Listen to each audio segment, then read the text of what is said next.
रुक जाओ, इसे द्वारका माई ले चलते हैं।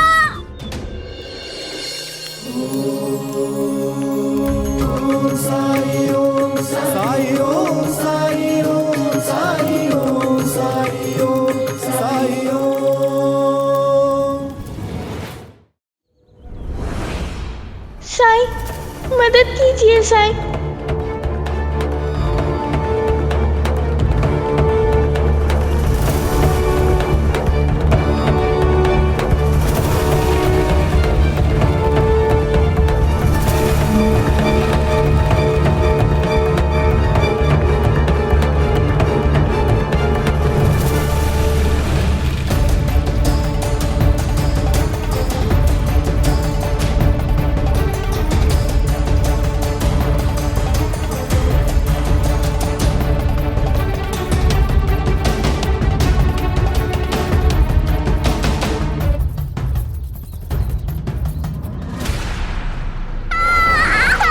रुक जाओ,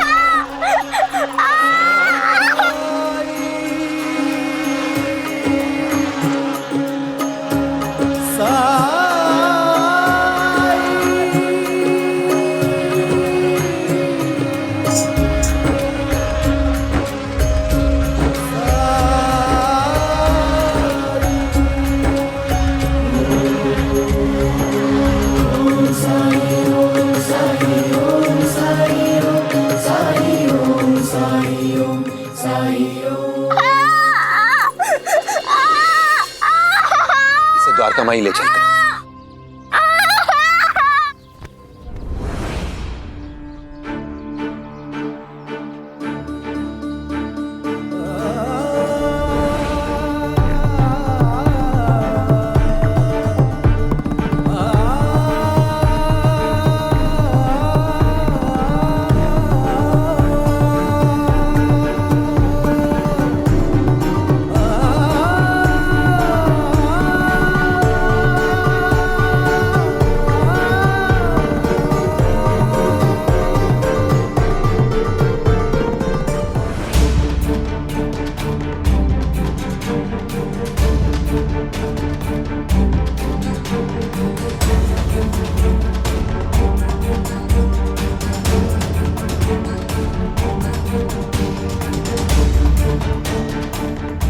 अरे परी के मामा, आप कहाँ जा रहे हैं? साई तो तारा को लेके द्वारका माई गए।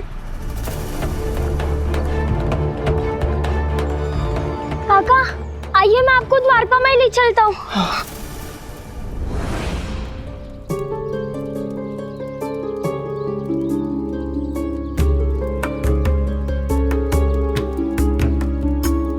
तारा, तारा,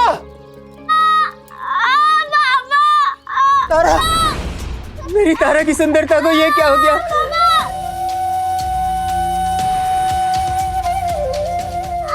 ये दाग हमेशा के लिए तो।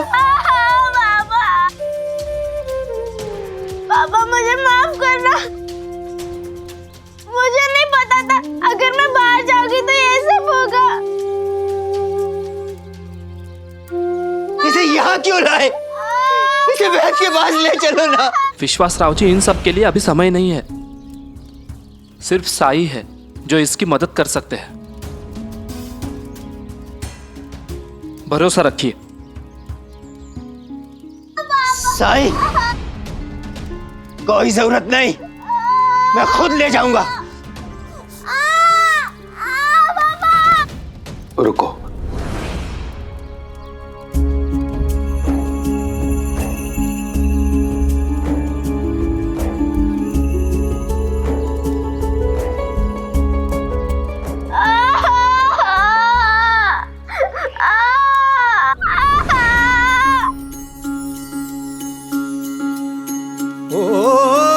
जब कठिनाई छाई तू ही याद आया, भटके राही को तूने रास्ता दिखाया, तूने भक्तों का बेड़ा पार लगाया, तेरी महिमा मेरे साई कौन जान पाया। ओम साई ओम साई ओम साई ओम साई ओम साई ओम साई ओम साई ओम।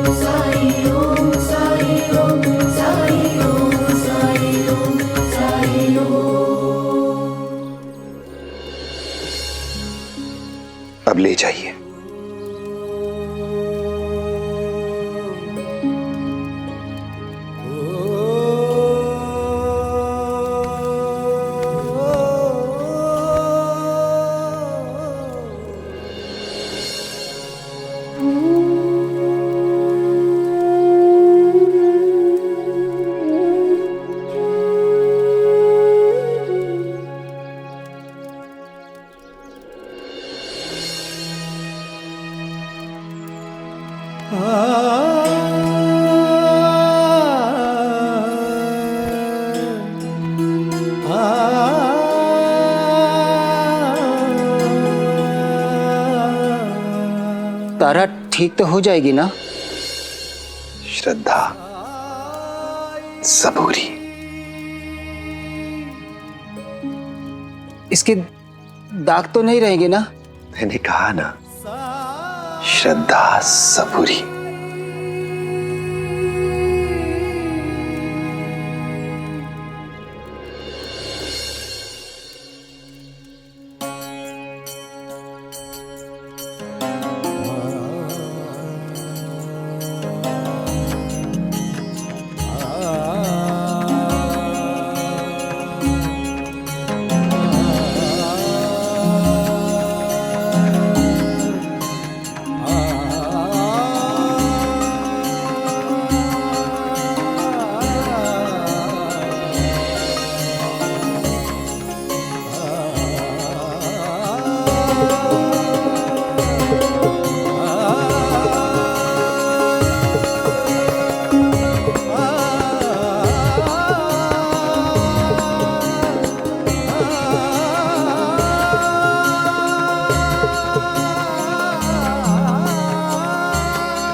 डर कम हुआ क्या? क्या हुआ? तो इतना डर क्यों रही है? आप गुस्सा नहीं करेंगे ना कि मैं बाहर गई? मेरे लिए इस समय सबसे ज्यादा जरूरी बात यह है कि तुझे कुछ नहीं हुआ।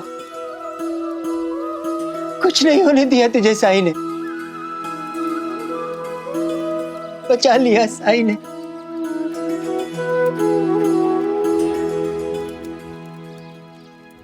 मैंने आपसे सलाह नहीं मांगी है जो आप मुझे मशवरा दे रहे हैं। ये फकीरों जैसे कपड़े पहन लिए हैं, इसका मतलब ये नहीं कि आप कोई महात्मा है और मुझे आपकी बात सुननी ही चाहिए। क्या ये फकीर घर गृहस्थी के बारे में, माता पिता अभिभावक के कर्तव्य के बारे में कुछ जानता भी है? जो खुद दिन भर इधर से उधर घूमता रहता है, उसकी संगत में आकर कोई भी घुमक्कड़ ही बनेगा ना। जब परी घर छोड़कर गई और साईं को मिल गई तो ये उसे लेकर घर क्यों नहीं आए? अगर उपदेश देने का इतना ही शौक है तो हमारे घर पर आकर भी तो दे सकते थे।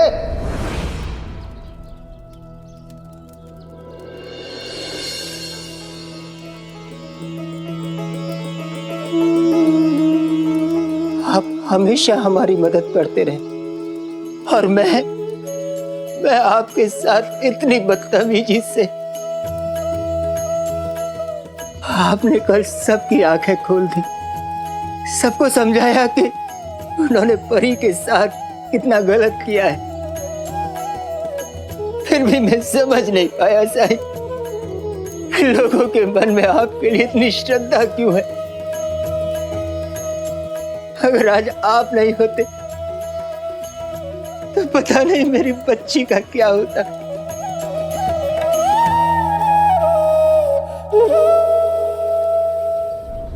एक प्रश्न का उत्तर देंगे विश्वासराव जी? हाँ साईं, बोलिए। 4 बच्चे खेलने जाते हैं। खेलते समय धोखे से मधुमक्खी का छत्ता टूट जाता है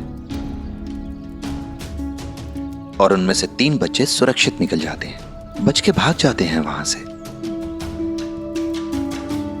पर एक बच्ची, सिर्फ एक बच्ची वहीं खड़ी रहती है, भाग नहीं पाती है और मधुमक्खियां उसे डंक मारती हैं। क्या वजह हो सकती है इसके पीछे? पता नहीं साईं। ऐसा इसलिए हुआ क्योंकि बाकी 3 बच्चों में खुद को बचाने की समझ थी, और इसके पीछे कारण यह है कि वो शुरुआत से ही बाहर खेलने जाते रहे हैं। चोट खा खा कर उन्होंने संभलना सीखा है, गिर गिर कर उन्होंने चलना सीखा है, रो रो कर हंसना जानते हैं वो। जब वो बाहर गए हैं कुछ सीख कर ही लौटे हैं, कुछ नया अनुभव लेकर लौटे हैं। वो जानते हैं कि खतरा क्या होता है। वो जानते हैं कि अगर खतरे से बचना है तो खतरे से लड़ना होगा, और अगर लड़ नहीं सकते तो भागना जरूरी है। खतरे को पहचानना, उससे लड़ने की बात तो छोड़िए, तारा तो भागना भी नहीं जानती। आप ही बताइए, किसी ऐसे इंसान को जो घर से बाहर ही ना निकलता हो, उसे यह तजुर्बा कैसे हो सकता है? आपने कभी तारा को अपने बल नहीं खड़े होने दिया, कभी इसे बाहर जाने की अनुमति नहीं दी। आज आप हैं, बहुत अच्छी बात है, लेकिन सोचिए अगर कल आप नहीं होंगे तो जिंदगी का सामना कैसे करेगी ये? जिंदगी की चुनौतियों से कैसे निपटेगी ये? क्या आपने इसे इसके लिए तैयार किया है? बताइए विश्वासराव जी। विश्वासराव जी, तारा की सुंदरता को आपने इसके लिए अभिशाप बना दिया है। सारी समस्या की जड़ ये सुंदरता ही है। इतने नियम और नियम का उल्लंघन करने पर सजा के डर से आपने तारा के बचपन को बांध दिया है। इस हद तक बांध दिया है कि इसके बाहर ये बच्ची कुछ सोच ही नहीं पाती। उदाहरण आपके सामने है विश्वासराव जी। जब मधुमक्खियां इसके पीछे पड़ी थी तो इसे भागना चाहिए था, पर यह भाग नहीं सकी। क्या आपने महसूस किया अभी थोड़ी देर पहले जब आप द्वारका माई में इससे आकर मिले तो अपना सारा दर्द भूलकर ये आपसे माफी मांगने लग गई? इस तरह का डर पैदा किया है आपने इसके मन में। तारा इतनी शारीरिक पीड़ा सहने के लिए केवल इसलिए तैयार थी कि इसे आपके गुस्से का, आपके क्रोध का सामना ना करना पड़े। एक बार अपने दिल से पूछिए, क्या बच्चों में इतना डर सही है? बताइए। जवाब मिल गया है साईं, और इस जवाब के कटघरे में मैं सिर्फ अपने आप को दोषी पाता हूं। ईश्वर ने मुझे इतनी प्यारी फूल सी बच्ची दी और मैंने उससे उसका बचपन छीन लिया। मुझे माफ कर देना साईं। उसकी इच्छाएं क्या है और उसके सपने क्या? अभी नहीं सोचा साईं कि वो कितना घुट घुट कर जी रही थी। जिस संबंध में प्यार होना चाहिए था, संवेदना होनी चाहिए थी, उसमें मैंने डर भर दिया।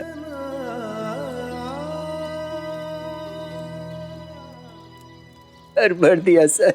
तारा, अगर मैं तुम्हें शारीरिक सुंदरता या बाहर खेलने की आजादी, इन दो में से किसी एक को चुनने के लिए कहूं तो क्या चुनोगी तुम?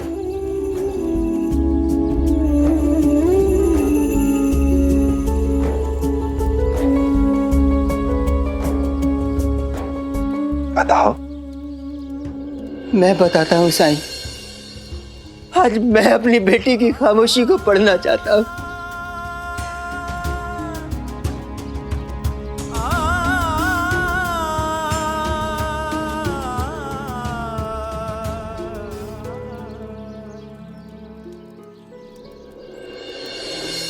ये खेलना चाहती है, मैंने इसे कभी दोस्त नहीं बनाने दिए, ये अपने दोस्त बनाना चाहती है।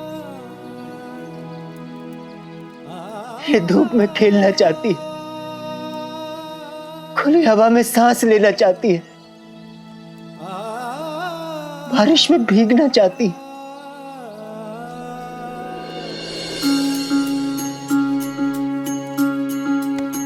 ओ सुख दुख आने जाने हैं और साए, बाबुराए मनवा तेरा उलझ न जाए। मन में आशा के दीपक बुझने ना पाए, सुबह फिर से आएगी रात समझाए। ओ साई ओ अब ऐसा ही होगा मेरी बच्ची। साई ओ साई ओ साई ऐसा ही होगा।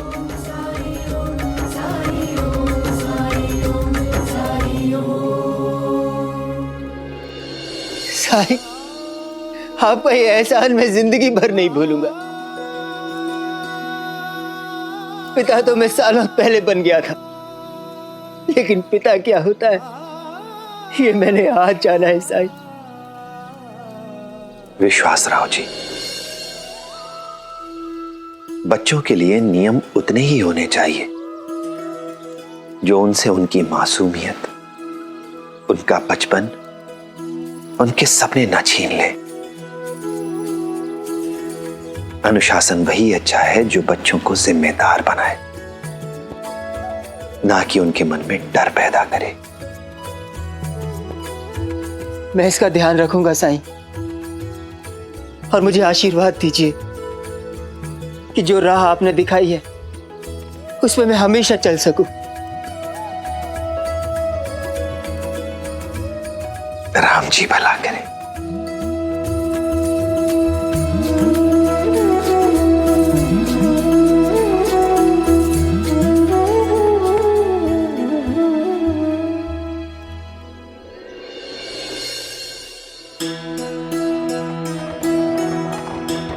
इतने दिन मामा के घर पर कैसे बीत गए पता ही नहीं चला। गाड़ी रोकिए। माँ, ये वही छावनी है जहाँ हम लोग सब्जियों की आपूर्ति करते हैं। अच्छा, तुम इतनी दूर आते हो? हाँ माँ, और मैं सोच रहा हूँ मैं जाकर प्रबंधक महोदय से मिलाता हूँ, उनके हालचाल ले लूंगा।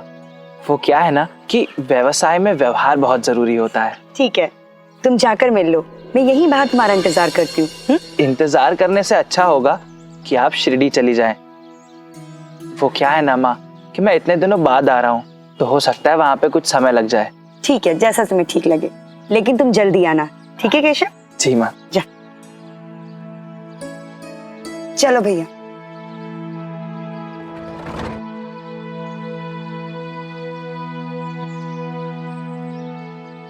मैं आई कम इन सर? तुम्हारी हिम्मत कैसी हुई आने की? गेट आउट, निकलो यहाँ से, गेट आउट। अच्छे से पहचान लो इसे, ताकि तुम लोगों को मेरी तरह पछताना न पड़े।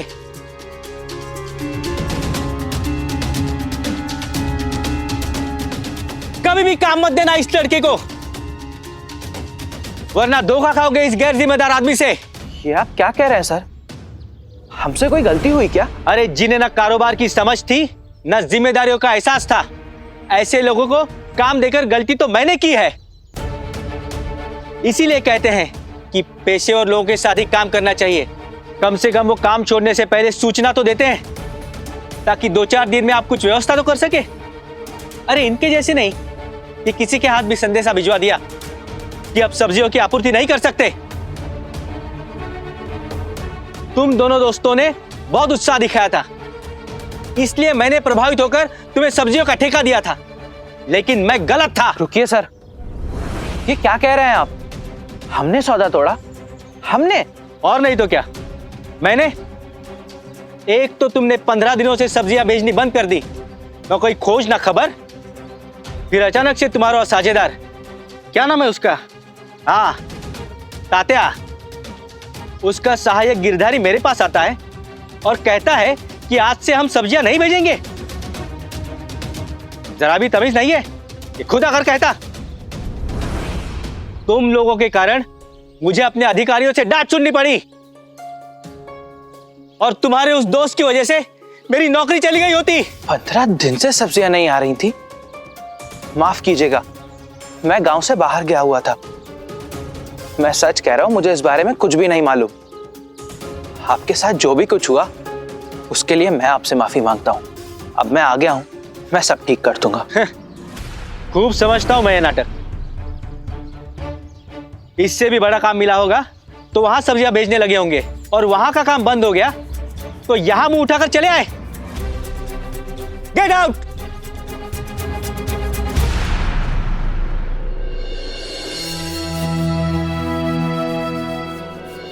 आई इधर नहीं देख रही है। सुरेश बाबू भाग लो।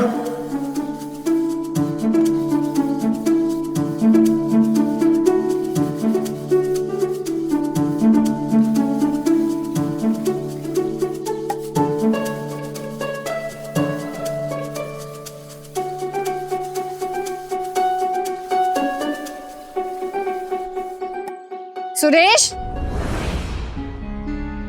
मैंने जो काम तुम्हें दिया था उसे पूरा किए बिना घर के बाहर जाने के बारे में सोचना भी मत।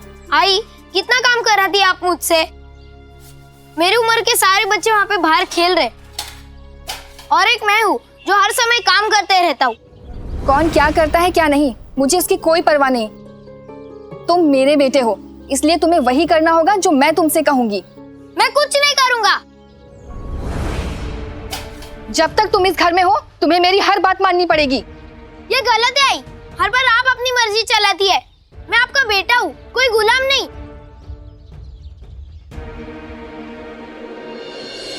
गुस्सा करने से कभी किसी का भला नहीं हुआ है।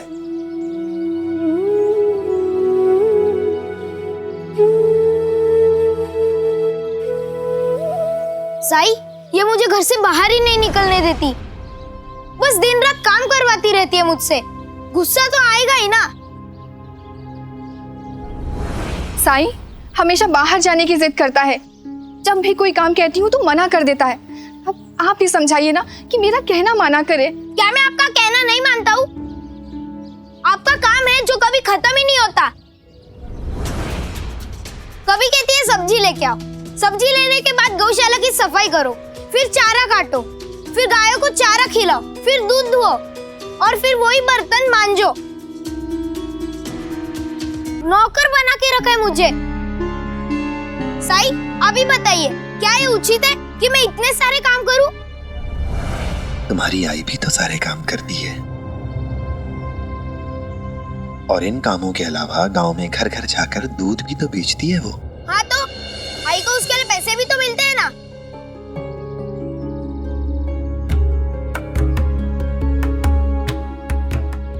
ठीक है, मैं भी काम करूंगा, लेकिन मेरी एक शर्त है।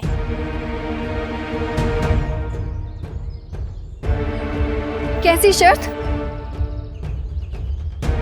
मैं अभी आया साई।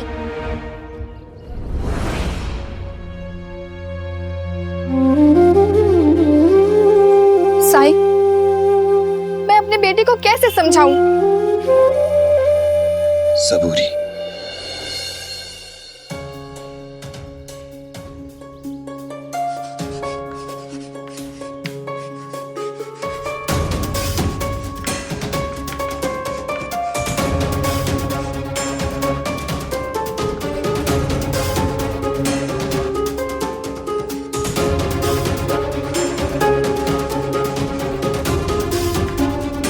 ये देखिए,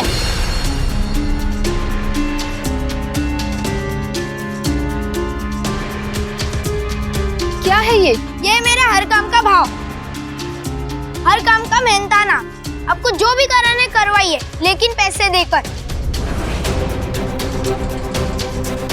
गौशाला की सफाई 10 पैसे, दूध दूहना 15 पैसे, सब्जी लाना 10 पैसे, घर की सफाई करना 15 पैसे, कुल मिलाकर 50 पैसे। मतलब आपको सभी कामों के लिए 50 पैसे देने होंगे। पैसे दीजिए तो रुकूंगा काम करने के लिए, वरना मैं चला अपने दोस्तों के साथ खेलने।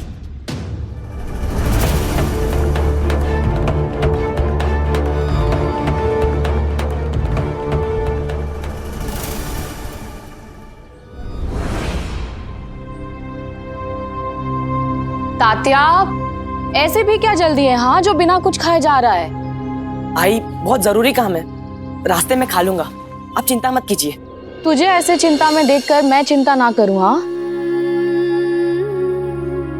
क्या हुआ है? कल ही तो बताया था आई, हम जिसके साथ व्यापार कर रहे थे उसने कल सौदा तोड़ दिया। बस उसी बात को लेके मैं परेशान हूँ कि ऐसी क्या बात हुई जो उन्होंने हमें मना कर दिया। मैं तो कल ही नगर जाने वाला था, लेकिन कल बाबा नगर जा रहे थे, इसीलिए मुझे खेत का काम संभालना पड़ा। आज समय मिला है तो वहीं जा रहा हूँ, जाकर छावनी के प्रबंधक से मिलूंगा। आखिर पता तो चले कि हमसे गलती कहाँ हुई, तभी तो मैं ये गलती सुधार सकूंगा। और फिर केशव को भी तो जवाब देना होगा मुझे, क्योंकि वो मेरे भरोसे पर व्यापार छोड़ के गया था। तात्या, ज्यादा चिंता करने की जरूरत नहीं है। साई ने कहा है ना कि व्यापार के उतार चढ़ाव से और कारोबार के अनुभव से ही तुम कामयाब व्यवसायी बनोगे।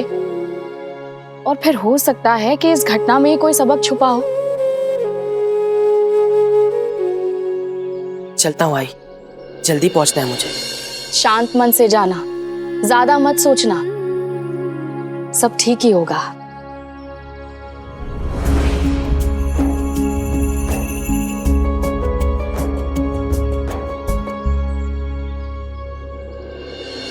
अब इसमें रोने की क्या बात है? मेहनत के पैसे मांग रहा हूँ, मुफ्त के नहीं, है ना साई?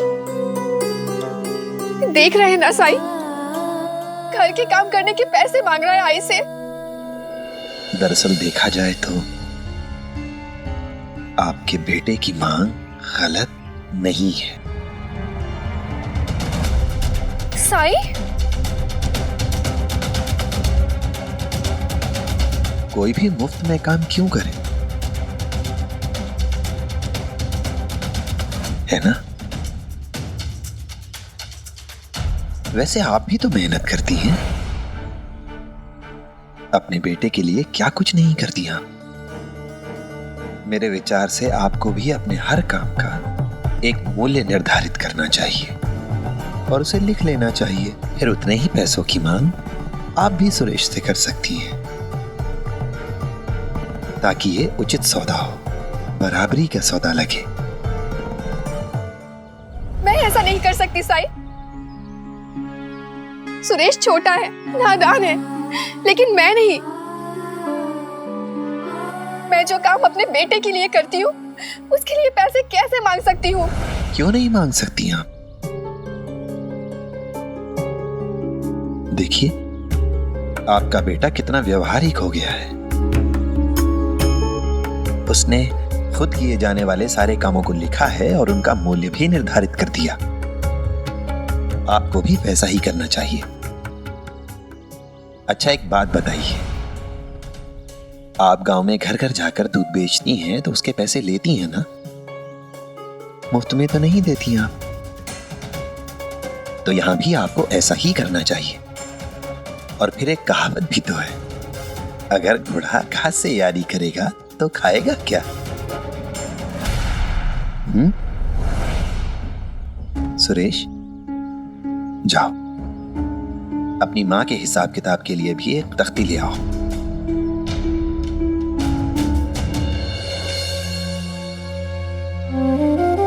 साई, आप ये सब मुझसे क्यों करवा रहे हैं?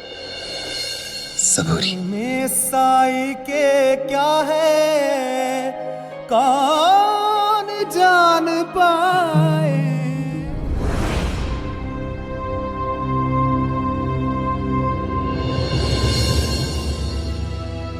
आजी, लाइए मुझे दीजिए, मैं पहुंचा देता हूं आपके घर तक। दीजिए।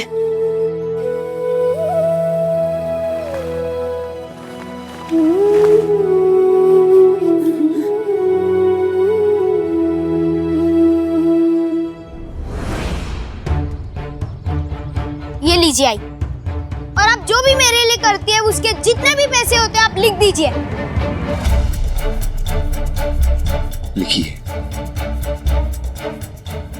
नहीं साई, मैं ये नहीं लिख सकती। कोई बात नहीं, आपके काम का हिसाब किताब भी आपका बेटा ही करेगा। क्यों, ठीक है ना? तो आओ।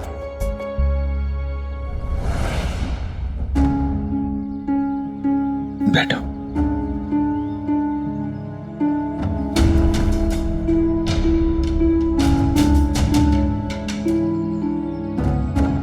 कहाँ खो गए सुरेश? लिखो।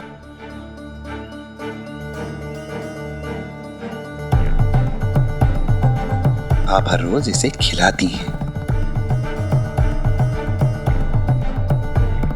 लिखो। तुम्हारी आई ने 9 महीने तुम्हें अपने पेट में रखा, अपने गर्भ में रखा। लिखो। साई, मैं माँ हूँ। मैं इन सब चीजों का हिसाब कैसे? यह आवश्यक है। जब सुरेश बीमार हुआ तो आपने अपने दिन का चैन, रातों की नींद, सब कुछ त्याग दिया था। लिखो।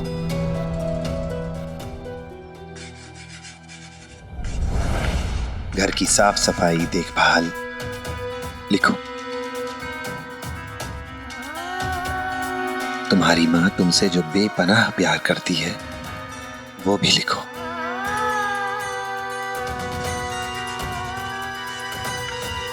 अब लिखो। हो गया साई, अब बस कीजिए। ठीक है, लो।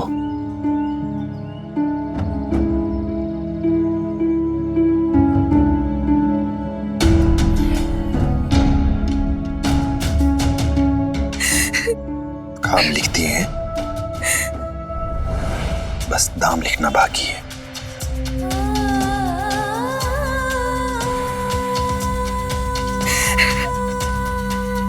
नहीं साई। लिखिए।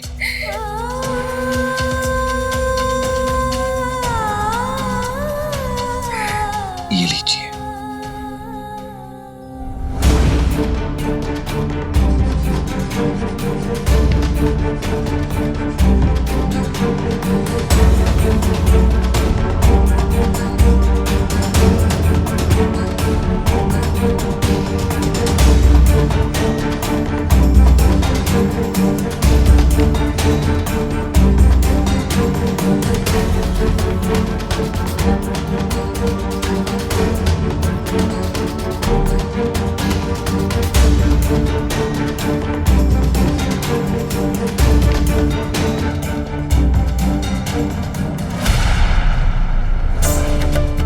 आई मेरे लिए जो काम करती है, अगर उन्होंने उसका दाम ज्यादा लिख दिया तो मैं कहाँ से दे पाऊंगा पैसे?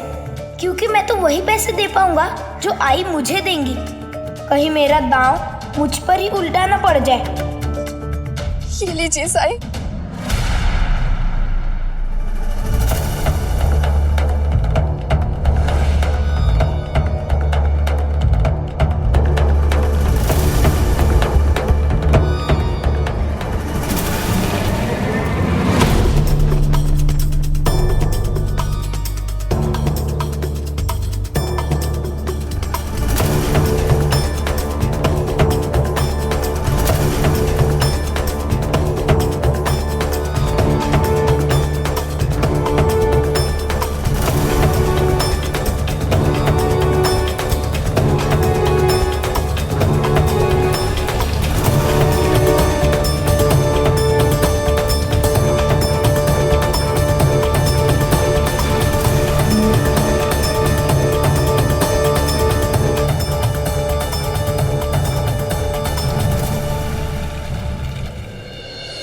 देखा सुरेश,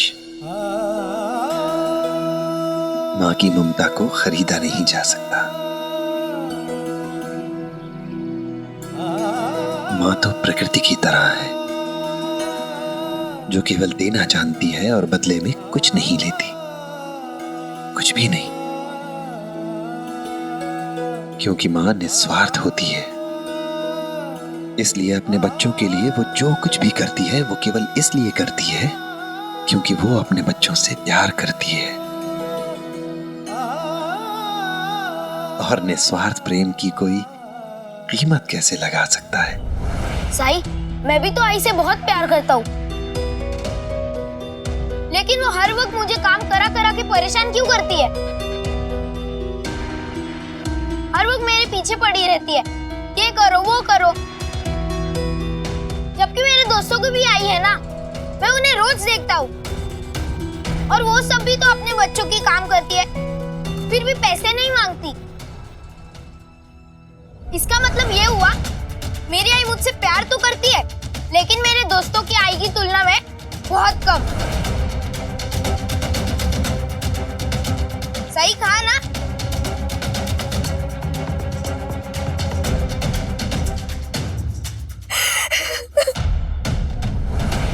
ऐसा इसलिए क्योंकि तुम्हारी आई ने तुम्हारे बाबा के जीवन को बहुत करीब से देखा है, सबक लिया है उससे। तुम्हारे बाबा अपने माता पिता के बहुत प्यारे बेटे थे, घर के लाडले थे। अत्यधिक लाड़ प्यार ने उन्हें लापरवाह बना दिया, या यूं कह सकते हैं कि वो बिगड़ गए। उन्हें ना तो पैसे की चिंता रही, ना ही अपने स्वास्थ्य की। बुरी संगति में आकर उन्हें तरह तरह के व्यसन लग गए और वो तरह तरह की बीमारियों का शिकार हो गए। नशे की लत कुछ ऐसी लगी जिसकी कीमत उन्हें अपनी जान देकर चुकानी पड़ी। तुम्हारे बाबा तो इस संसार से चले गए, पर तुम्हारी आई और तुम्हें यहीं छोड़ गए। तुम्हारी आई ने हर रोज संघर्ष किया, तुम्हें पाल पोस कर बड़ा करने के लिए, घर चलाने के लिए। तुम्हारी आई खुद तो मुश्किलों से जूझती रही, लेकिन तुम्हारी खुशी में कोई कोर कसर नहीं छोड़ी उन्होंने। और इसलिए इनके जीवन का एकमात्र लक्ष्य यही है कि जिस राह पर तुम्हारे बाबा गए हैं उस राह पर तुम न चलो। पति की जैसी दुर्दशा उसके बेटे की ना हो, और इसीलिए ये चाहती हैं कि तुम मेहनती इंसान बनो, अपनी जिम्मेदारियों को समझो, ताकि इस समाज में, इस संसार में सर उठाकर चलने के लायक बन सको तुम। काश ये बात सुरेश समझ पाता साईं, लेकिन ये तो समझता है कि मैं इसकी दुश्मन हूं। ये मुझसे इसलिए नाराज रहता है क्योंकि मैं इसके साथ सख्ती से पेश आती हूँ। लेकिन साईं, इसने जो आज किया है उससे मेरा दिल चलनी हो गया है।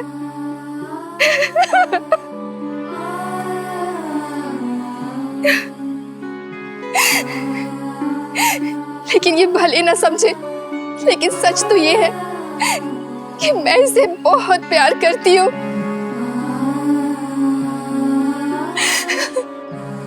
और ये सुनिश्चित करना चाहती हूँ कि इसका आने वाला कल सुरक्षित हो, सुनहरा हो।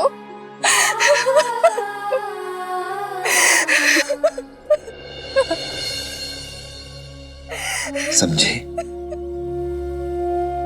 तुम्हारे इस बर्ताव से तुम्हारी मां को कितनी तकलीफ होती है।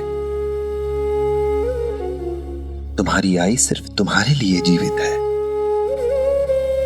वो जीवित है तुम्हारे भविष्य को सुनहरा बनाने के लिए। और तुम क्या करते हो? रोज नाराज हो जाते हो उससे, गुस्सा होते हो उस पर। तुम्हें शायद अंदाजा भी नहीं है कि तुम्हारे ऐसे करने से तुम्हारी मां को बहुत दुख होता है, बहुत तकलीफ होती है उन्हें, और उन्हें इस हालात से रोज दो चार होना पड़ता है। फिर भी कभी अपने दुख को, अपनी तकलीफ, अपने कष्ट को अपने चेहरे पर जाहिर नहीं होने देती, दुनिया के सामने नहीं आने देती अपनी तकलीफ को, बल्कि इनका संकल्प और दृढ़ हो जाता है। इनके चेहरे पर दृढ़ता के भाव और ज्यादा हो जाते हैं तुम्हारे भविष्य को सुरक्षित करने के लिए, तुम्हें मजबूत बनाने के लिए। ऐसी होती है माँ, ऐसी होती है माँ की ममता।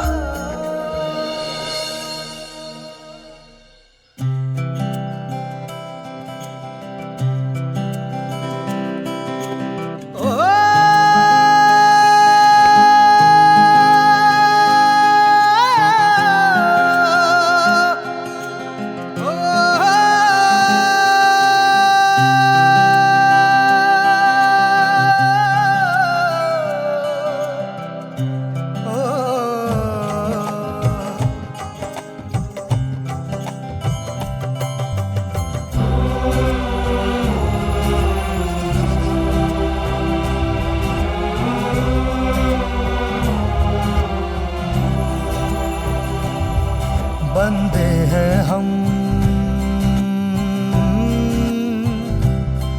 सारे उसके,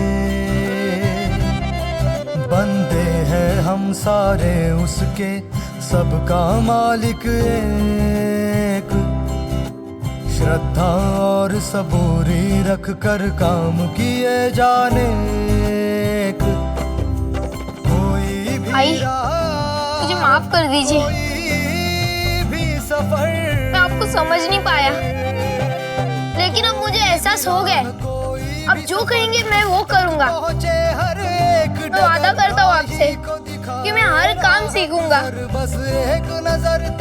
आपके हर काम में हाथ बटाऊंगा। रहम नजर साई, रहम नजर, रहम नजर साई, रहम नजर, रहम नजर साई, रहम नजर, रहम नजर साई, रहम नजर, रहम नजर साई, रहम नजर, रहम नजर साई, रहम नजर, रहम नजर साई, रहम नजर, मेरे साई, मेरे साई,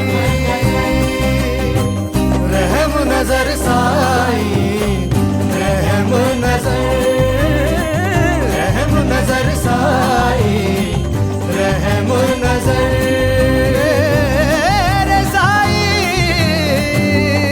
मेरे साई।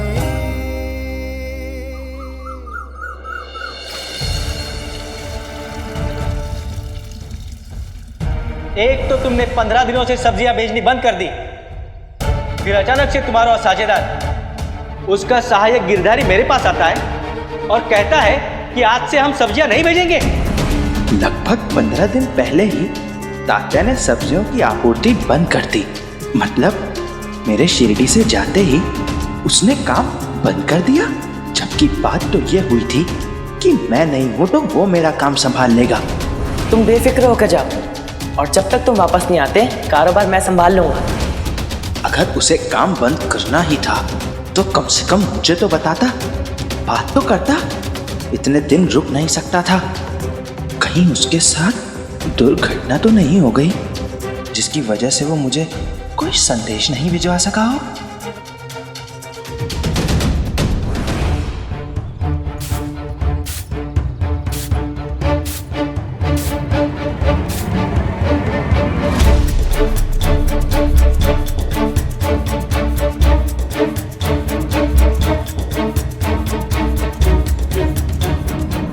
तात्या तो ठीक ही लग रहा है, खुश लग रहा है। मतलब कोई ऐसी बात नहीं हुई जिसकी वजह से उसने ये फैसला लिया हो और मुझे ना बता पाया हो।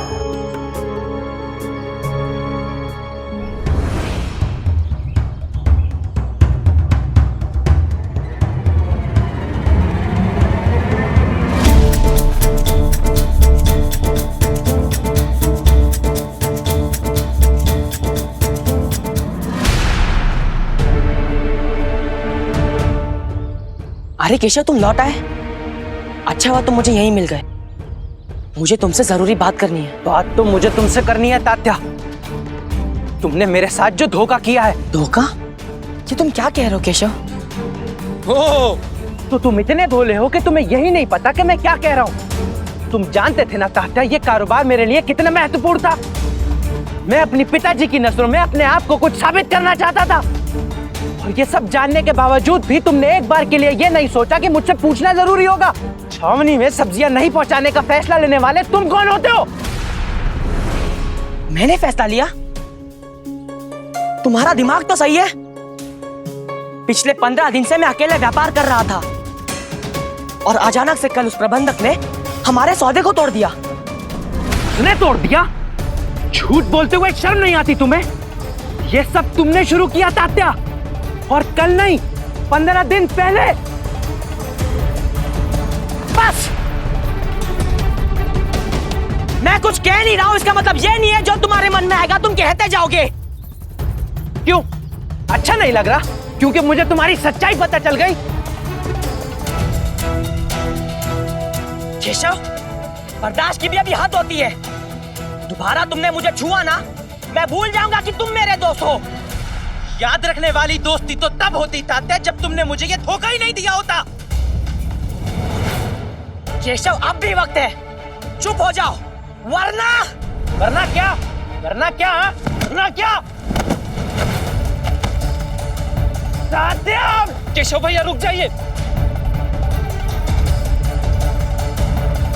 ये हमारा आपस का मामला है, आप लोग बीच में मत बोलिए।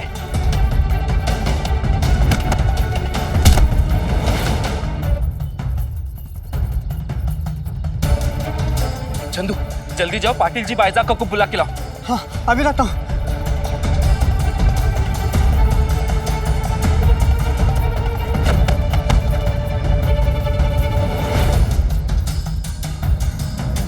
पंता जी, चलिए सरकार को खुशखबरी देते हैं कि उनकी योजना सफल हुई। चलिए।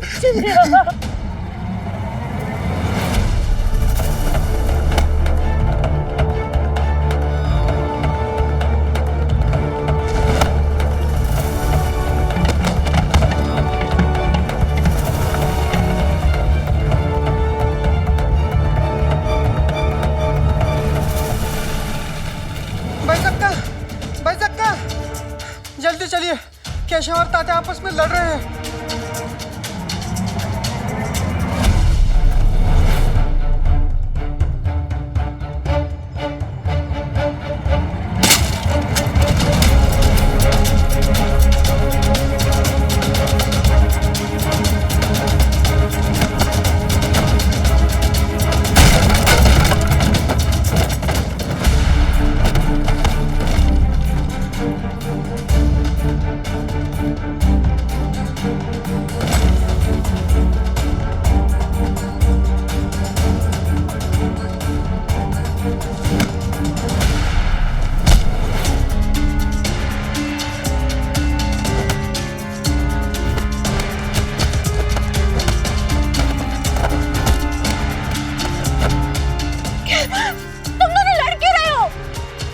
कोई बीच में नहीं आएगा।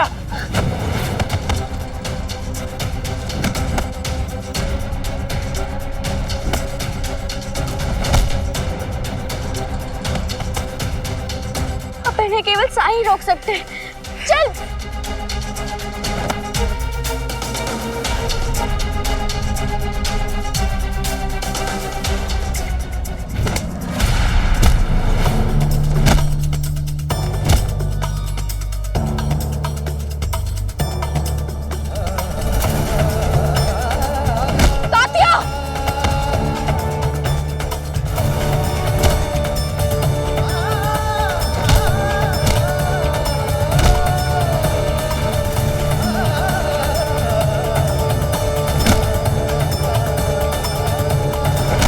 रुक जाओ।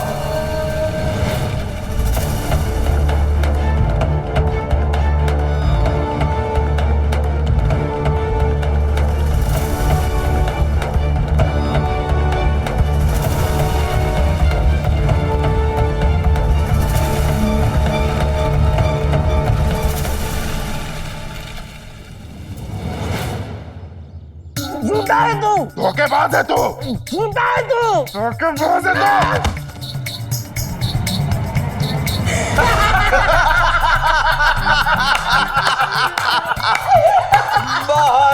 बहुत बढ़िया। सरकार, ऐसे ही दोनों के बीच में लड़ाई हो रही है। दोनों के दिलों में एक दूसरे के लिए इतनी नफरत की आग भरी है, अगर किसी ने बचाव की कोशिश की तो वो भी मार खाएगा।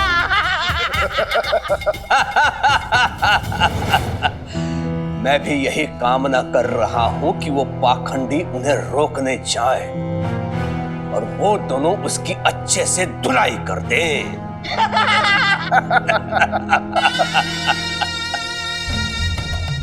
हरिओम हरिओम। देखा, नफरत का, संदेह का बीज बोना कितना सरल होता है। बड़ा चला था केशव अपने पैरों पे खड़ा होने। पाटिल के पुत्र के साथ मिलकर मुझे पराजित करने की ठानी थी ना उसने। टूटेगी, आज मित्रता जरूर टूटेगी। टूटेगी क्या सरकार? टूट चुकी है। ये सब आपकी सोच का परिणाम है।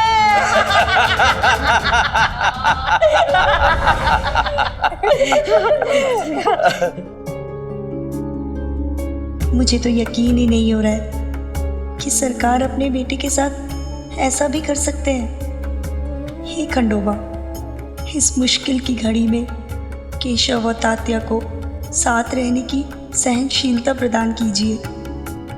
रामकृष्ण हरि, रामकृष्ण हरि।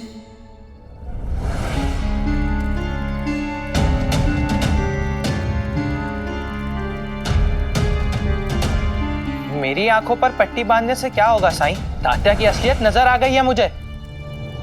असलियत हमेशा वो नहीं होती जिसे तुम असलियत मान लो, समझे? क्या मैंने तुम दोनों से दोबारा बहस करने के लिए कहा? नहीं ना? तो जितना कहा है उतना ही करो, समझ गए? हाँ साईं, मगर आंखों पे पट्टी बांधकर क्या कर सकता है कोई? गिर सकता है। जी? हाँ, ठीक सुना तुमने केशव, गिर सकता है। मैं चाहता हूं कि तुम गिरो और तात्या तुम्हें संभालेगा। तुम्हें गिरना है बेझिझक, बिना किसी संदेह के, बिना किसी संकोच के, ठीक वैसे ही जैसे गिरने पर तुम्हारा कोई वश नहीं होता। लेकिन क्यों साईं? इससे क्या हासिल होगा? और अगर ऐसे गिरा तो मेरा तो सर ही फूट जाएगा। जितना कहा है उतना करो, तात्या तुम्हें चोट नहीं लगने देगा।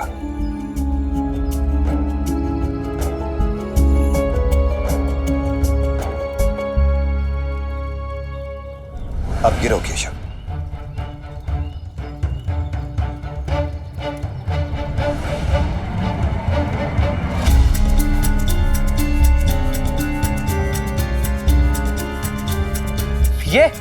ये तात्या, ये नहीं बचा पाएगा मुझे। ये मुझे समय पे पकड़ने से रहा।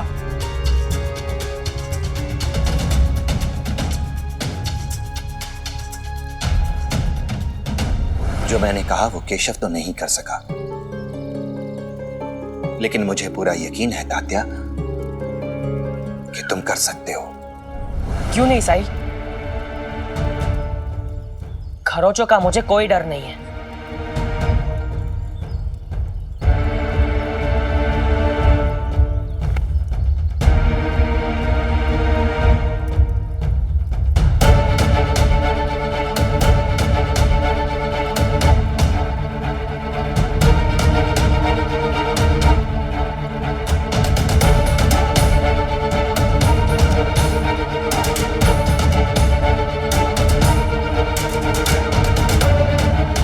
अब गिरो तात्या।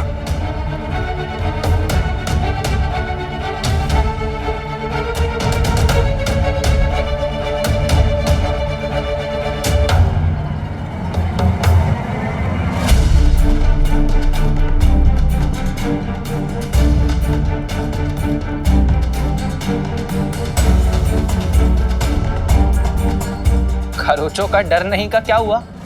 जो चोट मुझे खुद लगे मुझे उसका डर नहीं, लेकिन मैं जानता हूं साई, ये केशव मुझे पकड़ने की जगह और जोर से पटकी दे सकता है। धक्का मार सकता है ताकि मुझे ज्यादा चोट लगे। इसकी प्रतिक्रिया हमेशा अतिक्रिया होती है, ये तो आप भी जानते हैं।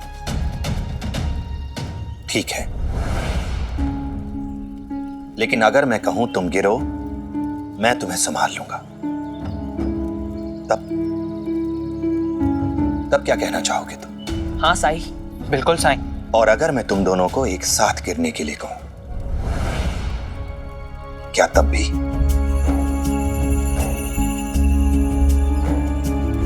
बेशक साईं, निसंदेह। एक बार फिर से सोच लो, हो सकता है तुम दोनों के एक साथ गिरने पर मैं किसी एक को ही संभाल पाऊं। मैं फिर भी तैयार हूं साईं। आप पर पूरा भरोसा है साईं। अगर आप एक को संभाल पाए और दूसरे को नहीं, तो उसके पीछे भी कोई वाजिब वजह होगी।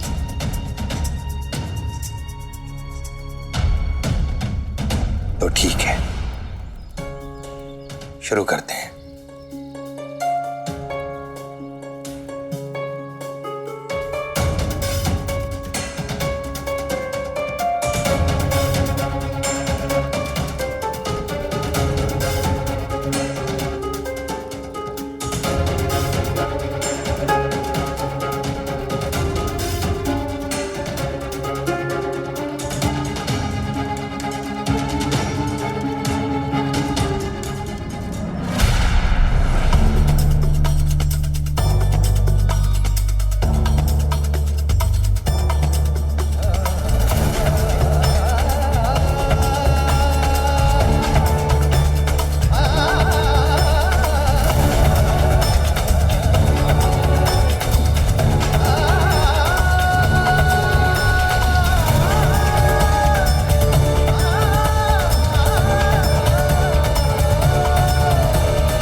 शुरू करते हैं।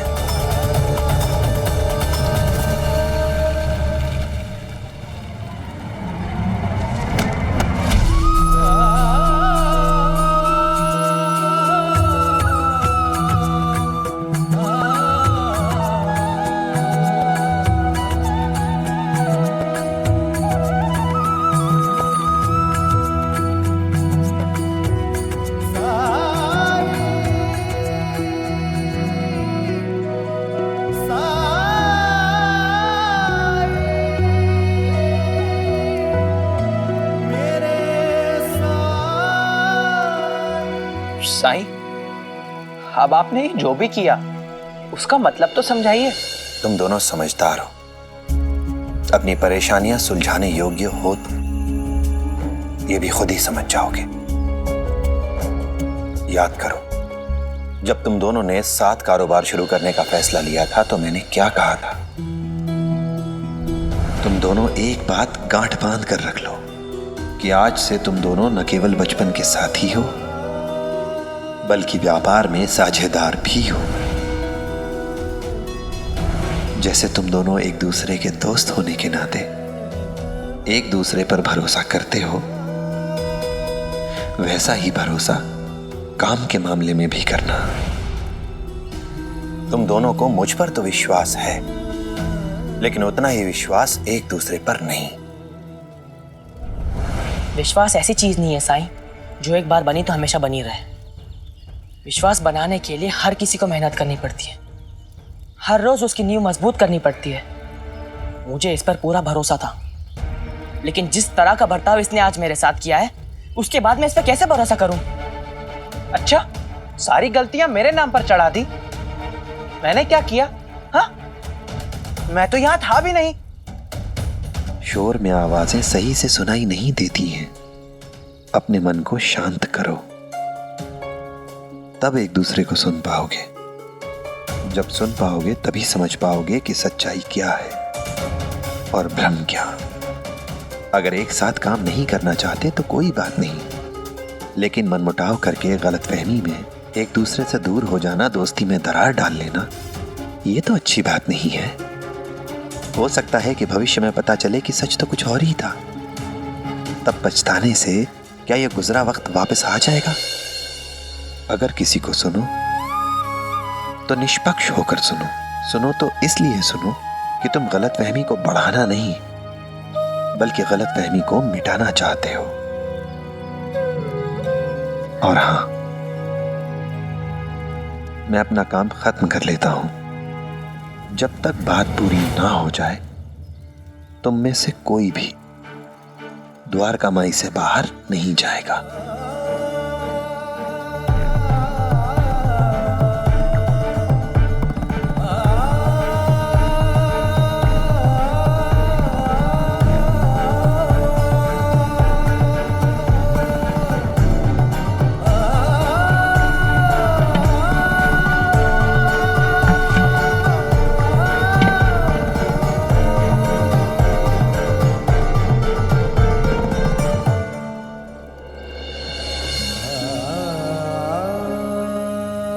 मैला हो गया है।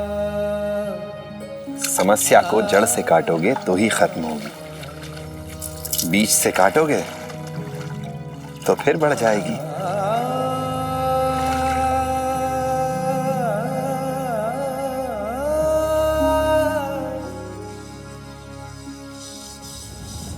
साई ने सही कहा, बात की जड़ तक जाना चाहिए। और मेरे गुस्से की जड़ यह है कि तुमने मुझसे बिना बात किए सब्जियां पहुंचाना बंद क्यों कर दिया? तुम कैसी बात कर रहे हो केशव? मैं काम क्यों बंद करूंगा? हाँ, शुरू में तुम नहीं थे, मुझे थोड़ी तकलीफ हुई, मुझे लगा मैं अकेला पड़ जाऊंगा। लेकिन जब तुमने गिरधारी को भेजा तब मेरी बहुत बड़ी मदद हो गई। गिरधारी? कौन गिरधारी? मैं तो किसी गिरधारी को नहीं जानता और ना ही मैंने किसी को तुम्हारी मदद के लिए भेजा था तात्या। अरे पर उसने तो कहा था कि तुमने भेजा है उसे, और तुम्हारे जाने के अगले दिन ही वो आ गया था। नहीं तात्या, मैंने किसी को नहीं भेजा। अगर मैं भेजता तो आप मुकरता क्यों? पर उसने तो कहा था कि वो तुम्हारे मामा का पड़ोसी है और तब से सब्जियां वही पहुंचा रहा है। कुछ तो गड़बड़ है तात्या। मेरे मामा के घर के आसपास कोई गिरधारी नाम का आदमी नहीं रहता, और अगर रहता भी हो तो भी मैंने उसे तुम्हारे पास नहीं भेजा। एक तो तुमने 15 दिनों से सब्जियां बेचनी बंद कर दी, फिर अचानक से तुम्हारा साझेदार, उसका सहायक गिरधारी मेरे पास आता है और कहता है कि आज से हम सब्जियां नहीं भेजेंगे। तात्या, मुझसे उस प्रबंधक ने कहा था कि हमने किसी से ये संदेशा भिजवाया कि अब हम सब्जियों की आपूर्ति नहीं करेंगे। और मुझे गिरधारी ने आकर कहा कि वो प्रबंधक हमसे सब्जी नहीं लेना चाहते।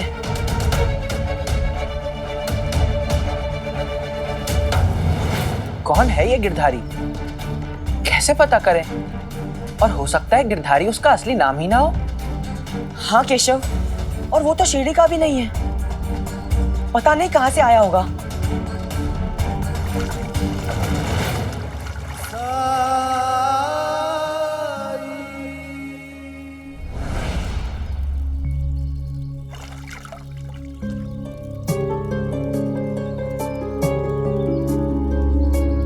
साईं, आपने सही कहा था, गलतफहमी ही निकली। ये गिरधारी ने ऐसा क्यों किया? ये समझने के लिए हमें गिरधारी तक पहुंचना होगा। कहां ढूंढेंगे हम उसे? तात्या, मेरा भिक्षा पात्र उठा लो।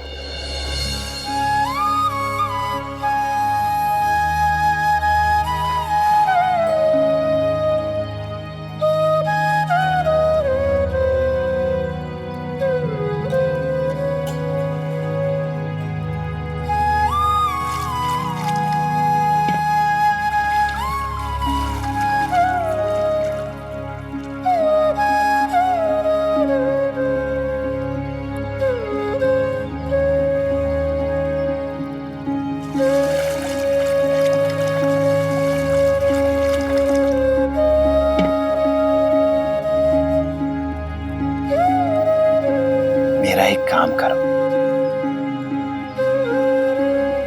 ये जल तुलसी देवी में चढ़ा दो, मगर एक साथ।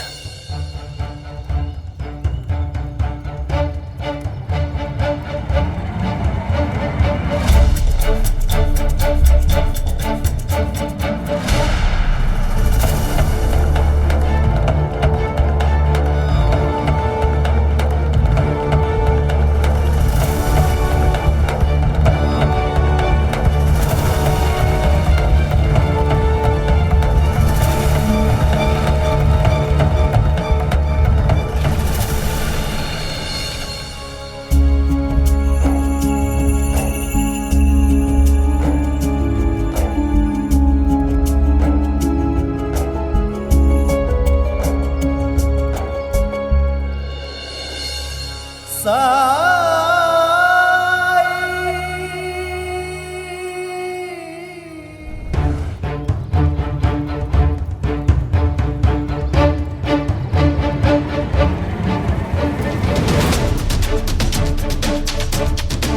से मैंने उस पाटिल के बेटे के साथ साझेदारी की बात सुनी है, तब से मैं इन दो मित्रों की साझेदारी तोड़ने की योजना बना रहा हूं।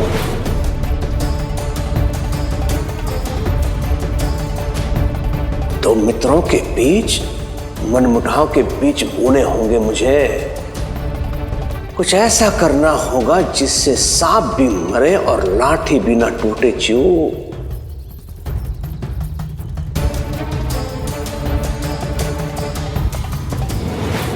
ये ताते जी कहाँ रहते? जी मैं ही तात्या हूँ। नमस्कार, मेरा नाम गिरधारी है। मुझे छोटे सरकार यानी कि केशव जी ने आपके पास भेजा है नगर में सब्जियां पहुंचाने के लिए। उन्हें आने में अभी 1-2 दिन और लगेंगे, तो उन्होंने मुझे यह काम सौंपा है ताकि आपको तकलीफ ना हो।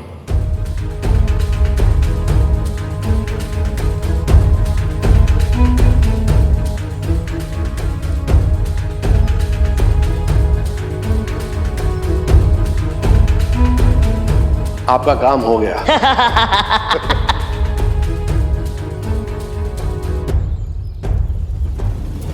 सुनो, नगर में जाके खान पान विभाग के प्रबंधक से मिलो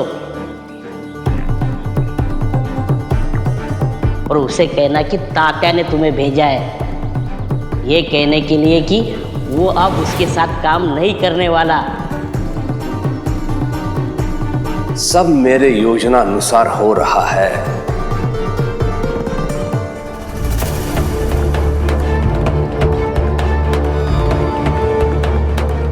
वहां के प्रबंधक ने यह कह के लौटा दिया कि उन्होंने ये ठेका किसी और को दे दिया है। दरअसल उन्हें कोई ऐसा व्यक्ति मिल गया है जो बहुत ही किफायती दरों पर उनको सब्जियों की आपूर्ति कर सकता है। क्या?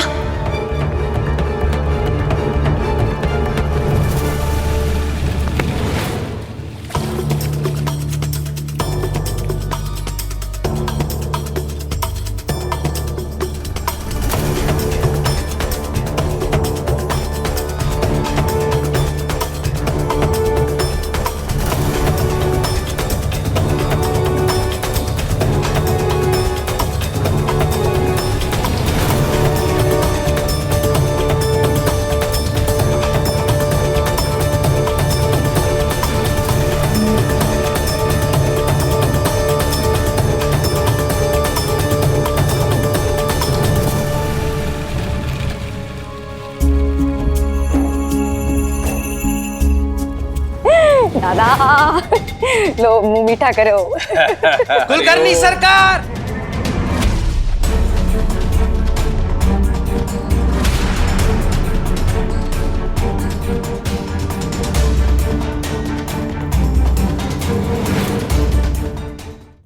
धार्मिक वीडियो सबसे पहले देखने के लिए हमारे चैनल को सब्सक्राइब करें और बेल आइकन दबाएं।